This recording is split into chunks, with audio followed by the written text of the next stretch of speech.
আসসালামু আলাইকুম ওরহমতুল্লাহি ওবরাকাত। একদা রসুল্লাহ পাক সাল্লাল্লাহু আলাইহি ওয়াসাল্লাম বসে আছিলেন।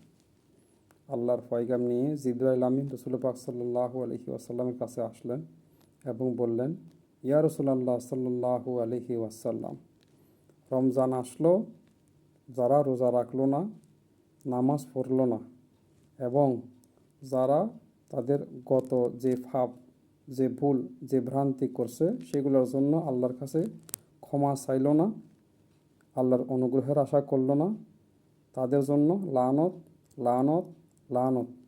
রাসূলুল্লাহ পাক সাল্লাল্লাহু আলাইহি ওয়াসাল্লাম বললেন, আমিন। ভাই, সাবধান হয়ে যান।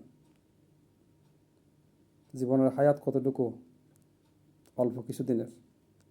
জীবনে যা ভুল করছেন এই সময়ে, এই যে নাজাতের যে 10 দিন চলতেছে, এই 10 দিনের মধ্যে আল্লাহর কাছে ক্ষমা চাইলেন। এর মধ্যে আসা আবার একটা লাইলাতুল কদর, অনেক পবিত্র রাত। এই রাতের মধ্যে আল্লাহর কাছে যা চায় বান্দা, আল্লাহ সঙ্গে সঙ্গে বান্দাদেরকে দিয়ে দেয়। ভাই, জীবনে যা ভুল করছেন এগুলোর জন্য আল্লাহর কাছে ক্ষমা চাই নেন। যদি ক্ষমা যদি না চান, ওই যে বলছে লানত, আল্লাহ রসুল সাল্লাল্লাহু আলাইহি ওয়াসাল্লাম বলছে কি আমিন, তাহলে মনে করেন মায়ের একটা মারিতে ফিরব না। তাড়াতাড়ি রেডি হয়ে যান আল্লাহর কাছে ক্ষমা চাওয়ার জন্য।